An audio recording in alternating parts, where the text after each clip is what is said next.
Haha, I'm back. And I got a little mic. Now, I bought some mics, but I don't know where they're at. The little clip mics, because, like, with the moving process and everything, I don't know what I did with those mics. So, yeah, we're using the headphones on the mic on the headphone, and we're gonna do it like that. So, hopefully, you can hear because I have the AirPod out because I didn't know what I did with the AirPod case. So the AirPod is somewhere around here. So hopefully it's still not like connected to the AirPod and not connected to this. Like, I don't know. But anywho, we're back with another video. In this video, I was just talking about more about poverty mindset and the idea of lack. And I just want people who come from a space like me who truly will get a thing and then not truly feel that they were worthy of that thing, as far as like good things happening and saying that like good things will follow. I was a believer and I realized this theory with moving into a beautiful space where I was like, yeah, what's about to happen next, and what's the da da da da da da, and I started realizing that like great things can follow great things. But we like to say, like, where there's good, there's bad, and that's some truth to that. But it's okay to like understand that like you've had your bad, now you can reap the good and then reap more goodness. Like, there's only reaping goodness, and because you're sowing goodness, and when darkness or trials or tribulations may come up, they're not like the bad. And I think when you shift your mindset into that, that's when you're able to truly understand that you are worthy of great things and more great things and more great things and more great things. And I was this person who, it still is, I'm recovering from it, and you don't understand how much that poverty can weigh on your mind, but also on your nervous system. And one of the beautiful things that I love with Joe Dispenza, Dr. Joe Dispenza, was that he truly, truly, truly like highlighted that like if your nervous system is not okay, if it is not balanced, you will not believe. So it doesn't matter how many affirmations you make, you won't believe it. And so it's me every single day. Like, I kid you not, like when I tell you that, honestly, truly, you have to tell yourself, if you have a mind that is like mine, where it has been damaged a lot, you have to literally tell yourself over and over and over, look at that beautiful sun. You have to tell yourself over and over and over again. And it is a process. It is a daily process of reprogramming yourself. It is a daily process of committing to it. So reading a book, doing your affirmations, waking up, changing your music. And for me, I was like telling some people, and I was talking to somebody, and they were like not understanding the vibrations of music, and it was like, yeah, you can listen to the music. And I was just like, for my mind, because it was like, well, I'm the type of person where like I don't take in that type of stuff, and and I was like, you are though. But at the end of the day, I was just like, me being around it and me knowing my mind, because I am an empath and because I absorb things and I take in things, stay in the mouth, but yeah, because I am really like this person who grew up being told, who to be and what to trust and how to move, and not being truly authentic and not being accepted for my authenticity, and always having to prove, my worth to somebody and prove like why I'm deserving of that person, giving me attention or loving me or anything like that. I always have to like prove. And so I always like shifted and maneuvered myself, and then being in spaces where it was, it was violent growing up where I grew up. I grew up in Chicago, so it was violent there. And, being in poverty and being in that lack of, you're in poverty in any place, not just in like these huge cities, because we like to make Chicago this like horrible place, and it's like it has its good and it has its bad. And if you put people in poverty, and they're literally like the crabs in a bucket. Like you give a little bit of food there. If you chain up some dogs, right? And not to relate, people in poverty as dogs, but this is just an example. But if you chain up dogs, and these are the best of the best, these are the most like, great, beautiful beings, right? And you chain them up. You take away food sources, you put them, in chains, you put them in small cages, and you have like bugs and rodents and everything like that. Over time, it starts to dwell on their spirits, and you're feeding them at certain times, and you're giving them this, and it's like a fight for the fittest. Like, who's gonna get it? Who's gonna get the piece of meat? And you put people in that, and the vibration shifts, and the vibration changes. And that's what happens in poverty. You put limited resources to keep people impoverished, but but it also creates a mentality of not to be kind and not to be, respectful, because you see everybody as competition, and you see that a way to make it. Oh no, I have to step on this person. I have to move this person. I have to literally kill this person to maneuver out, because I have to be the one that, rises up and is on top. And that creates this idea with lack. It creates that you are lacking something, that is not enough out there. When God said, like, literally, it is abundant, and you were created due to the thing that I need you to do. Like, you were created here for a purpose, and I brought you here for a purpose. Your soul is here for a purpose. And, these things aren't being taught into these communities. These type of ideas aren't being pushed. And it's more and more and more that's being like pushed out into the world, is more about separation and how not to be kind and how to play people and use people. And, people are only good for these things, and people aren't, people are just have so much lack of trust, because they have so much lack of trust within themselves. And I had to understand that, and I had to like go deep within myself, because I was in this state of like competition, and I was in this state of like always feeling the need to compete, whether it was with a relationship, and it was with money or finances or jobs. I always felt that like I had to compete with somebody. Like, if somebody was doing better than me, I have to compete. I have to compete with you, because you could take this away from me. You have the power to take this away from me. And what I really had to learn was nobody has the power to take anything that is meant for you away from you. Nobody has the power to take anything away from you. And when you give that power up, you allow them to take that away from you. So that's the thing. They cannot take anything that God gave you. They cannot do that. They cannot do that. Only you and God have that power. So it's like what I would say when I'm like, my heart is broken, and this person broke my heart. I used to be like, he broke my heart, and I had to like reframe that. Like, they didn't break your heart. They hurt it. It's an emotion. It's an emotion that you feel right now. Your heart is hurting, but they didn't break it, because they can't break something that God gave you. Like, that is something that is not physical. Like, yes, we have a physical heart, but the heart is so much more than that. So they did not break it. I'm like, you're still breathing. Your heart isn't broke, but it is maybe a little shattered, but it is not broken. So you have to like fix the heart by constantly reprogramming that stuff, and like believing that you are able to achieve that. And that's what I wanted to like talk about, because we will sit here and we watch these manifestation videos, and it sounds good, but I'm like, but my brain is still like, I don't believe it.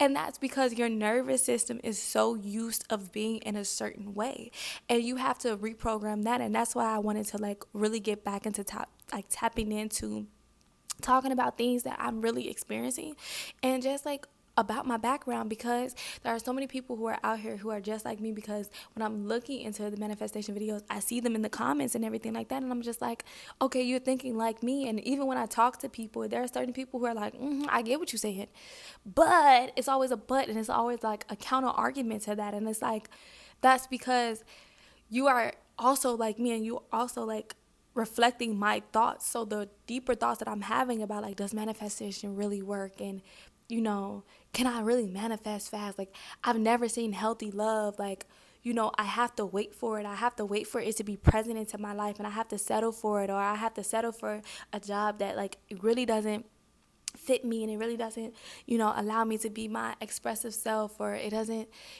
provide me with comfort and love and stability. It doesn't do any of those things like that. But it's like, you know what? I have to do what I have to do.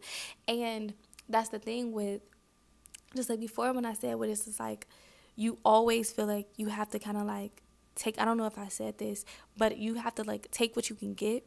And that caused me to really suffer, because suffer in relationships, suffer in jobs, suffer in like literally the apartment that I was just in. It was like, I felt like I gotta just take what I could get. Like, okay, well, at least I'm getting something, so I might as well like take it and be thankful and be grateful for it. And like I said, like religion definitely did that for me too, with like, be humble, and at least God bless you with something, because there's something, at least you got something. And it's like, yeah, but it's okay to want more. Like, God is not this God that's like sitting up there like, how dare you? It's like, I am grateful for all that you are doing, but my soul wants more, because my soul is more. So start thinking about that. Like, my soul wants more because my soul is more. And when you settle for something less, you're not doing a service of God. Like, you're not doing God a service. You're not like, God is like, okay, you settled. Yay. Because I brought you here to not settle. I brought you here to truly be the embodiment of me. I want to experience the best of the best and show me. Like, I wanted you to be the reflection of me. I wanted you to be the vessel, and you're not doing it because you're limiting yourself. You're like in pain, and you're settling with a poverty mindset because that's what you're used to. And it's like, no. You're abundant. And being around that energy, that's why I'm really glad that I was just like there, and at one point I was just like, I can't take this anymore. I have to move, because of the place that it was just like, I was just around, just the energy was negative, and it was causing me to really just be like in a slump. And I was like, it's time to move. And everything shifted for me. Everything maneuvered and worked out literally. When I tell you literally, in my favor. It was crazy how like, and this was before I got onto manifestations and everything. And before I got onto everything, I think it was like in 2017, 2018, when I was just like, I think it was 2018, and I was just like, God, I just want to be closer to you. I just want to be closer to you. And I was asking to be closer, and I started realizing things. Like, I started noticing like my food, and I'm like, why is food making me sick, and why am I feeling these emotions? And like, I'm doing like prayer journals and everything like that, and I'm just like, I don't know, like I'm feeling different in my mind. I wanted to start healing my mind, my body, and my spirit. And it was like, it all like came down, and I wanted to get out of Chicago. I was like, Chicago is just like not the place. Like, I'm not. And I was like, I'm gonna move, because I was in school and I went to school in the South. So I was like, I'm gonna move. And everything aligned for me to like move. Like, it was crazy how fast it happened and how easy it was. It was not a difficult process. It was like, okay, you ready for it? Okay, cool. And that's the same thing like happened with me manifesting this place. It was just like, oh, you ready? Oh, okay. Boom, here you are. And everything else trickled in that, with like even moving, and my lease wasn't, I had literally just kind of like signed the lease to my old apartment. And to be free of that, literally, to be free of that, scot-free. Not on my credit, it's nothing, scot-free. And that was something that was beautiful, because it was like, you were sitting here in this state dealing with all of this BS that was going on. And it was like, but I'm trying to upgrade you. You have to be willing to be upgraded. And even with like everything, it was like my mindset was shifting. But because I came from a certain place, I didn't want to shift, because it scared me. Because like I said, coming from a poverty mindset, it scared me, because I'm like, okay, it's too good to be true. What's gonna happen? I'm like, things are gonna like, I'm looking for the signs, and it was like steady, like good things are steady following. And I'm like, good things can follow. So that just made me like go deeper into like, okay, well, I don't want to feel like this anymore. I don't want to be in this. And I think like letting go of a lot of things were easier for me, but even shifted with like relationships and how like that transcended with like, because you know it does transcend with like childhood and how you were loved on as a child, but even being in poverty and like taking what you can get also transcended with relationships of like taking whatever I could get. And so like when God started shifting that, and I was just like, that was the hardest part for me, of like realizing like you don't have to just take what you can get. You don't have to do that. You don't have to just like accept breadcrumbs from anything, from jobs, from people, from places, from all of these. You don't have to just accept the breadcrumbs once you tap into your divinity. And I think that that needs to be pushed a lot more, especially with the youth that are in poverty, the youth that are, you know, being brought up into this space of like, I have to do da da da da da da, and keeps them limited. And it's like, no, you are abundant. We are spiritual beings having a human experience. We're having the human experience to ascend us spiritually. And we have to like, we have to like allow ourselves to be a being, but to understand that we are divine.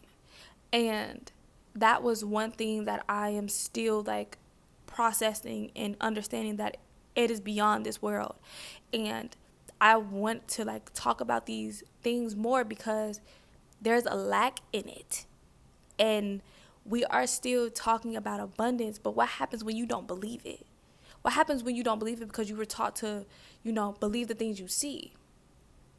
And when your creativity and your imagination was stripped away from you, when you saw pain and just violence and struggle, when you saw nothing but that, it's not as easy to just flick on the switch and be like, ta-da, yay, I am able to manifest $1 million right now.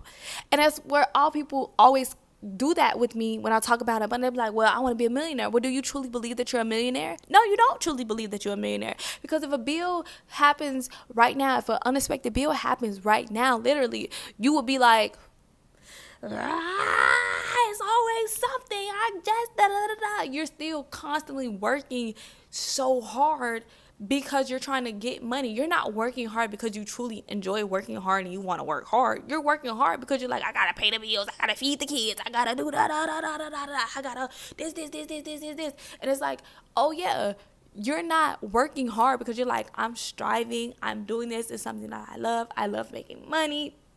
Money comes to me easily and effortlessly. I'm a millionaire. I'm a billionaire. So I'm making this money, but I'm doing what I love to do, period. I'm not worried about the money because I know the money is there. I know the money is coming each and every day, every hour, every second, however you want to choose to manifest that. I know that works.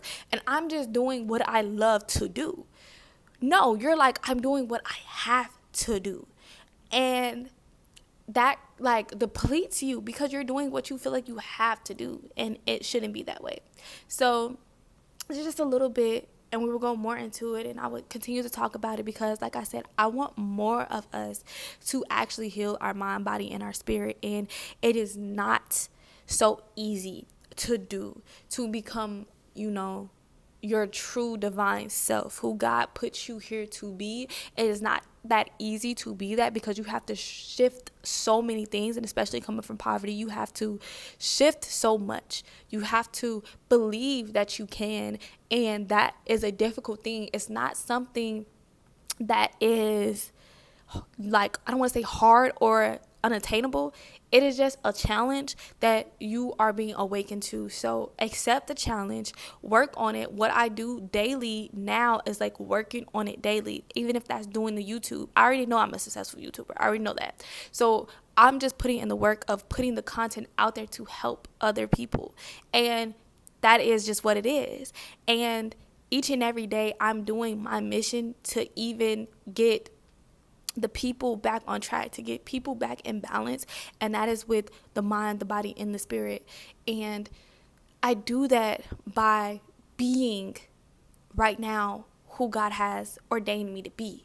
I do that by being, not by trying to fix everybody else, because I was doing it that way at first. But no, now I'm like, I'm just being. And from me being and not being ashamed of like who I am, not being ashamed of like my jolly old self and my positive self, not being ashamed of that. And like, even with like social media, because I'm like, I hate social media, but you know, I feel like there's pros and cons to it, and use it to your benefit if you can. But if you're like me, who needs a break, who needs to get off of it, get off of it. But don't let it control you, because maybe somebody needs to see your light. Maybe somebody needs to see you being cringy, because that was my thing. I'm being cringy. Maybe somebody needs to see that in order to change their life. So you never know who you're hindering when you get off social media. And we have all these beautiful people who get off social media, and it's like, I'll go to their YouTube, they're like, I'm off social media, it's healthy for me. And I'm like, it is definitely healthy for you,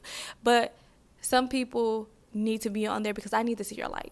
I need to see the beauty. More people need to see that. We need to get out this like hurtful versus complex that we have in society, because it's not versus anybody, we're all are one. So like, we need to transcend more of that and put that out there. So yeah, if you like me, like, comment, and subscribe. And yeah, I'll be back with more content and videos. So see you in the next one. Be peace, be love, be lights.